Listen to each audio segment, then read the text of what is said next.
Friends, welcome to my channel Vasu foods. ఈరోజు ఎంత healthy and tasty అయిన బొబ్బరి అన్నాన్ని ఎలా ప్రిపేర్ చేసుకోవాలో చూద్దాం. పప్పు దినుసుల్లో చాలా రకాల పోషకాలు ఉంటాయి కదా, కానీ చాలామంది చిన్నలు కానీ పెద్దలు కానీ పప్పు వండినప్పుడు తినడానికి ఇష్టపడరు. కానీ ఇన్స్టెంట్గా ఇలా పప్పుతో రైస్ చేసి చూడండి, చాలా ఇష్టంగా తింటారు. అంతేకాకుండా చాలా హెల్దీ కూడా. ఇక ఆలస్యం చేయకుండా రెసిపీలోకి అయితే వెళ్ళిపోదాం. ముందుగా స్టవ్ ఆన్ చేసుకుని ప్యాన్ పెట్టుకున్నాను. ప్యాన్ హీట్ అయిన తర్వాత 1 గ్లాస్ వరకు బొబ్బరి పప్పు అనేది తీసుకున్నాను. బొబ్బరి రైస్ చేయడానికి ముందుగానే పప్పు అనేది వేయించుకుంటే చాలా బాగుంటుంది. మీడియం ఫ్లేమ్లో కొంచెం బాగా కలర్ వచ్చేంత వరకు వేయించుకోవాలి. ఇక్కడ నేను గ్లాస్తో అయితే క్వాంటిటీ అనేది తీసుకుంటున్నాను. మీరు గ్లాస్ అనే కాదండి, ఏదైనా గిన్నెతో కూడా క్వాంటిటీ అనేది తీసుకోవచ్చు. ఇలా బాగా ఫ్రై అయిన తర్వాత పక్కన పెట్టుకోవాలి. నేను బొబ్బరి అన్నాన్ని కుక్కర్లో ప్రిపేర్ చేస్తున్నాను. సో కుక్కర్ పెట్టుకొని 3 టేబుల్ స్పూన్ వరకు ఆయిల్ హీట్ చేసుకోవాలి. ఆయిల్ హీట్ అయిన తర్వాత 1 టేబుల్ స్పూన్ వరకు పోపులు వేసి లో ఫ్లేమ్లో పోపులు అనేవి బాగా వేగేంత వరకు వేయించుకోవాలి.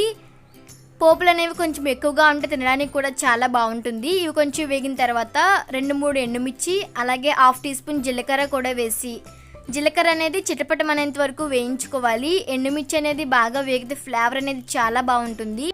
ఇప్పుడు 1 రెమ్మ వరకు కరివేపాకు, అలాగే 2-3 పచ్చిమిర్చి చీలికలు, సన్నగా కట్ చేసినటువంటి 1 టేబుల్ స్పూన్ వరకు అల్లం కూడా వేసి లో ఫ్లేమ్లో బాగా వేగేంత వరకు వేయించుకోవాలి. అల్లం తినని వాళ్ళు ఎవరైనా ఉంటే అల్లం పేస్ట్ కూడా వేసుకోవచ్చు. ఇప్పుడు ఇందులో ఒక మీడియం సైజ్ ఉల్లిపాయ అనేది చిన్న చిన్న ముక్కలుగా కట్ చేసి తీసుకుంటున్నాను. మీకు ఎంత వీలైతే అంత చిన్న ముక్కలుగా కట్ చేసుకుంటే త్వరగా వేగిపోతాయి. ఇవి బాగా ఫ్రై అయిన తర్వాత చూసారు కదా, ఈ విధంగా ఫ్రై అయిన తర్వాత ఒక మీడియం సైజ్ టమోటా అనేది చిన్న చిన్న ముక్కలుగా కట్ చేసి తీసుకుంటున్నాను.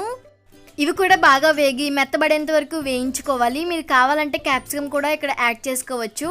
ఇందులో 1/2 టీ స్పూన్ మిరియాల పొడి, 1/2 టీ స్పూన్ పసుపు, అలాగే 2 టేబుల్ స్పూన్ వరకు సన్నగా కట్ చేసుకున్నటువంటి కొత్తిమీర కూడా వేసి మొత్తం అంతా కూడా ఒకసారి బాగా కలిసే విధంగా కలుపుకుంటున్నాను.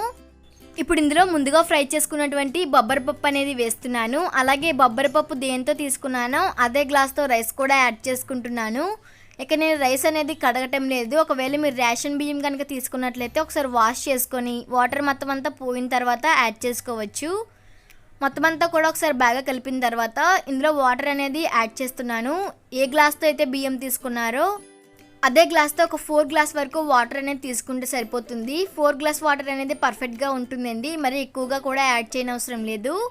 ఇప్పుడు ఇందులో సరిపడా సాల్ట్ యాడ్ చేసి మొత్తం అంతా కూడా ఒకసారి బాగా కలిసిన తర్వాత సాల్ట్ సరిపోయిందో లేదో చూసుకోవాలి.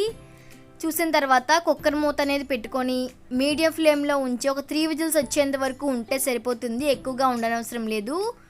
3 విజిల్స్ అయితే పర్ఫెక్ట్గా రైస్ అనేది ఉడుకుతుంది. 3 విజిల్స్ వచ్చిన తర్వాత స్టవ్ ఆఫ్ చేసుకొని ఆవిరి మొత్తం అంతా కూడా బాగా పోయిన తర్వాత మాత్రమే మూత తీసి చూడాలి. ఎప్పుడు కూడా కుక్కర్ మూత అనేది బాగా చల్లారిన తర్వాత మాత్రమే తీసుకోవాలి. చూసారు కదా, రైస్ అయితే పర్ఫెక్ట్గా ఉడికింది. అంతేకాకుండా పప్పు కూడా పర్ఫెక్ట్గా ఉడికిపోయింది. నేను తీసుకున్న క్వాంటిటీకి వాటర్ అయితే పర్ఫెక్ట్గా సరిపోయింది. మరీ ఎక్కువగా కాలేదు, అలానే తక్కువగా కూడా లేదు.